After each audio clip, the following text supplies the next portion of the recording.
Korea Utara putuskan hubungan diplomatik dengan Malaysia. Rusia tegangan tinggi dengan menarik duta besarnya dari Washington. Biden menyerang Putin dengan mengatakan Putin itu pembunuh. Timur Tengah sekarang memanas, mulai bedil-bedilan lagi. Ledakan bom di mana-mana di banyak negara. Lalu tim Detasemen Khusus atau Densus 88 Polri menjemput 26 terduga teroris yang berafiliasi dengan ISIS di Makassar dan Gorontalo beberapa minggu lalu. Para terduga teroris ini diketahui berasal dari kelompok bernama Ihwal Pakwato yang bekerja sama dengan Jamaah Ansarud Daulah atau JAD. Ternyata tetap aja ada bom gereja di Makassar, tetap kecolongan. Kemudian juga ada ledakan besar di kilang Balongan, mirip kilang minyak Aramco yang di drone. Ada apa sih sebenarnya yang terjadi? Sebentar, kita nggak mau komen dulu ke sana detailnya. Sabar ya, sebenarnya kita udah tahu, tapi sabar ya, itu kita skip dulu. Baiklah, kita tambah lagi fakta yang lain. Covid di Tiongkok terpaparnya turun drastis. Covid di Amerika dalam 2 bulan ini terpaparnya juga turun drastis. Namun di Arab Saudi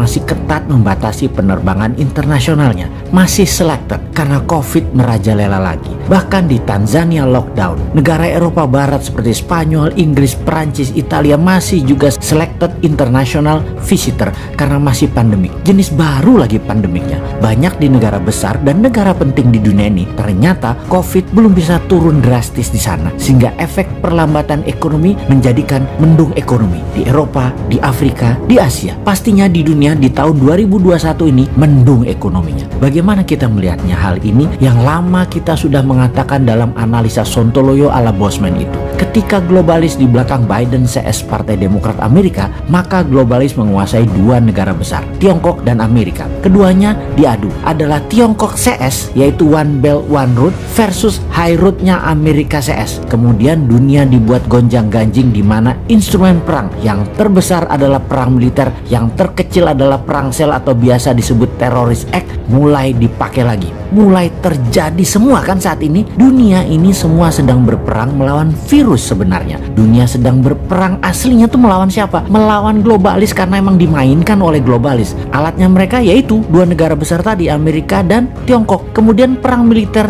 dan berbagai penyakit disebabkan oleh virus seperti Ebola, Cikunya, dan Corona. Disinilah cara bernegara Indonesia ditantang ke limit, ke batas kemampuan maksimum pemimpinnya, ke batas kemampuan maksimum politikusnya, dan ke batas kemampuan pejabatnya. Jadi apa yang terjadi di Indonesia saat ini seharusnya yang harus dilakukan? Kita tahu bahwa bentuk negara Indonesia bukan lagi seperti apa yang Founding Father Indonesia ini dibuat di awal pada saat Indonesia menyatakan dirinya menjadi negara. Indonesia ini bangsanya jadi dulu yaitu di tahun 1928. Baru negaranya lahir Indonesia itu yaitu di tahun 1945. Bergesernya bernegara saat ini karena kekuatan parlemen yang menguat ditambah kekuatan partai yang mencengkram dunia perpolitikan di Indonesia. Kita bukan lagi bentuk negaranya presidensial tapi parlementer. Karena itu ketika parlemen bertaring terlalu kuat, siapapun presidennya tidak akan bisa main gigi 5. Full throttle itu tidak mungkin. Tetap harus bagi-bagi kekuasaan dan bagi-bagi permen keuangan. Lalu yang jadi masalah adalah pengetahuan bernegara masyarakat juga parah, dibuat jadi rendah. Jadi yang memegang kendali bernegara tinggal mainin aja apa pendapat rakyat, apa pendapat mereka. Rakyat manut, nonton, gak bisa buat apa-apa. Contohnya mulai digulirkan wacana presiden 3 kali, di mana muncul kampanye mempropagandakan bahwa calon terkuat Jokowi Prabowo di tahun 2024. Lalu ada berita mengejutkan kalau Jokowi mencalonkan ketiga kalinya, hasil survei ternyata nama SBY melawan dengan kuat. Bahkan saat ini leading. Nah lo bingung gak tuh kaum old mind? Kalian ini gak pernah selesai berdrama ya. Lalu kaum new mind bagaimana? Diam aja sih saat ini. Incumbent dan oposisi menari-nari seakan-akan bisa membuat Indonesia berdaulat.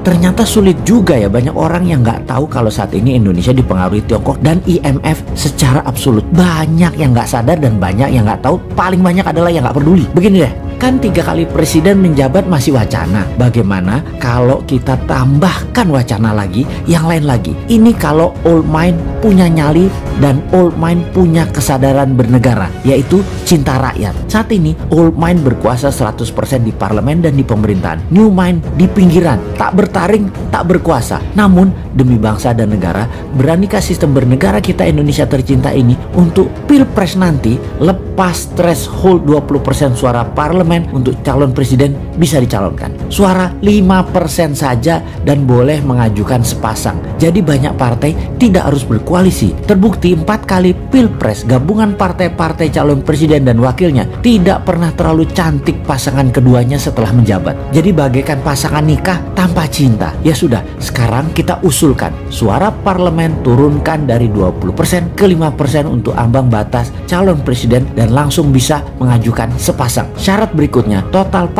pasangan calon tidak boleh 7 pasang dengan menghitung suara parlemen dari suara terbanyak. Jadi apa yang terjadi? Misalnya pasangan PDIP dan Gerindra, Pak Jokowi dan Pak Prabowo, itu sudah 30% suara parlemen. Tapi masing-masing ternyata kreatif. Masing-masing mencalonkan diri sendiri. PDIP mencalonkan Ganjar dan Puan. Gerindra mencalonkan Pak Prabowo dan Pak Sandi Uno. Kemudian Golkar mencalonkan Erlangga dan Tito. Golkar bisa calonkan sendiri tentunya. Partai Demokrat Perjuangan mencalonkan SBY dan AHY. Demokrat KLB mencalonkan Muldoko dengan Ahok. Nasdem Pak Surya Paloh dengan Ridwan Kamil. PKS Anies dengan Habib Rizik. PKB Caimin dengan Deddy Corbuzier. PAN P3 mencalonkan Gatot dan Din Samsudin. Siapapun itu silahkan bertanding. Mainnya nanti 2 babak jika tidak ada pemenang yang mendapatkan suara 50% plus 1 suara. Jadi tanding ulang 2 yang teratas. Dengan demikian peluang putra bangsa terbaik untuk bisa membangun bangsa negara menjadi terbuka lebar. Lalu kita dengan santainya bertanya, maaf, itu semua calon tadi rasanya old mind semua deh. Yang new mind mana? Oh ada, bagaimana kalau Pak Jokowi 3 kali wakilnya si Sontoloyo ini? Piye Pak? Cocok iki kombinasinya.